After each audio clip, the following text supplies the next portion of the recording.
Metaball is a fun game, but not always. When you're a new player, it's pretty challenging. Sometimes you need a helping hand. So here are 12 must-know tips and tricks in Metaball to get you started. I don't know about you guys, but settings are the first thing I check in any game. Default settings are usually trash in every game to start. So I'm gonna do this quick, I'm not gonna take it too long, but the main things I want you to focus on is to try swing shot helper on and off. Very controversial, you might like it on or you might like it off. The other main thing that I would tell you to focus on is to go into that camera tab and play with the FOV, which is the field of view. Play with the camera height and the camera distance. I recommend being able to see more of the field. So I would bring that FOV all the way to max and then just play around with the height and play around with the distance. If you want me to go more in depth, I'm more than happy to make a video about the settings, but we're gonna keep this one nice and short. But if you want that, then leave that in the comments and we can get to it. Oh, I forgot. Please take off camera shake. Please.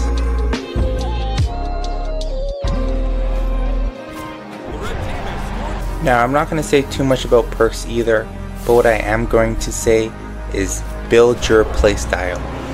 If you want to be fast and you want to have good aerial play, then you're going to be thinking about that balance category with the 4 nitros and all of the speed perks it has.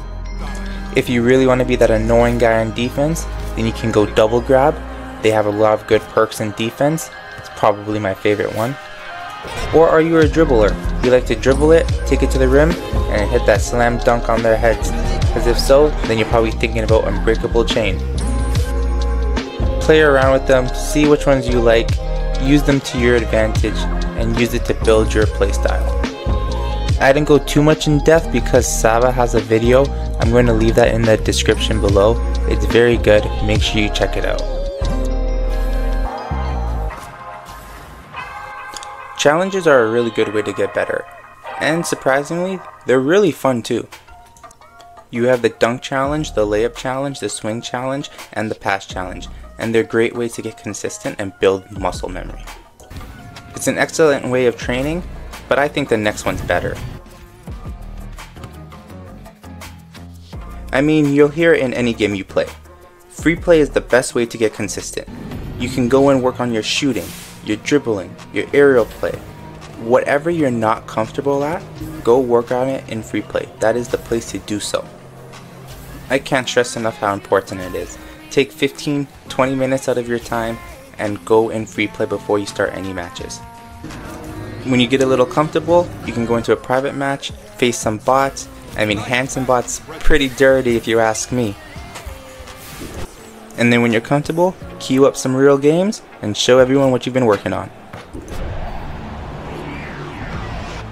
The game already teaches you this, but I gotta emphasize it. Grab is a small feature that plays a big role. It's as important as boost. When you're trying to take the ball from someone, grab. When someone passes you the ball, grab. Grab to intercept the pass. Grab if you're chasing down a loose ball to get it early. I feel like some people think you should only grab to steal the ball, but realistically, it's one of your best friends in the game and you can do so much with it. It leads to the next tip. Tip number 6. Now the game teaches you to save with the shield. That's what it's there for, and use it.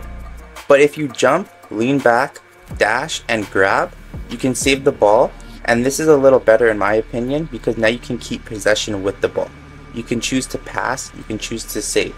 Unlike with the shield, when you save the ball, it can ricochet anywhere, and the opposing team can get the rebound.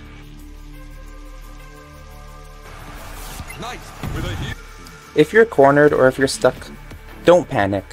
If you're close to the wall, use a dash, get up on the wall, create some space. You'll have more time to think about what you want to do and have a lot less pressure on you. Also, they're really cool. There's a lot of endless amount of plays you can make off the back wall or even the side wall.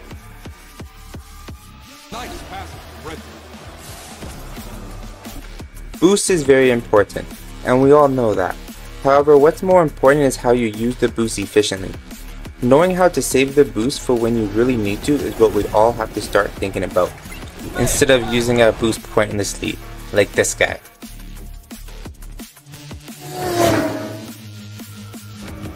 Save your boost for when you really need to, like dribbles, saves, defending. Not to race your teammate to the ball when no one else is around. The mantle is when you get the height of a nitro or boost without actually using one.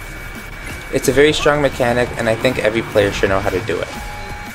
There's a tutorial on my channel, so if you don't know how to do it yet, make sure you go check that out. One of the most underrated tips I can give you is to use your minimap. It is there for a reason. It's the difference between this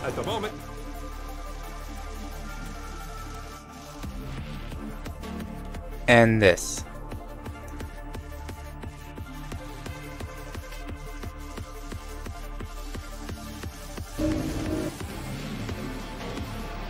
I'm still a big believer that being able to shoot from anywhere is a key part of the game. Now there are many ways to shoot, but I recommend learning the power swing first as it's the easiest and you can also do a lot of good passes from it too. I do already have a tutorial for that, so check the link in the description below. But speaking of passes, my last tip is to be a team player. Pass to your teammates when they're open. Get open so your teammates can pass to you. There are so many different ways to pass, and passing can be a key difference in a game. I really hope you guys enjoyed this video. Even if you're an experienced player, I hope you can take something away from this. If you are able to, please leave a like, please leave a subscribe. It will mean a lot to me, and I'll hit you guys with a lot more videos coming up. Peace.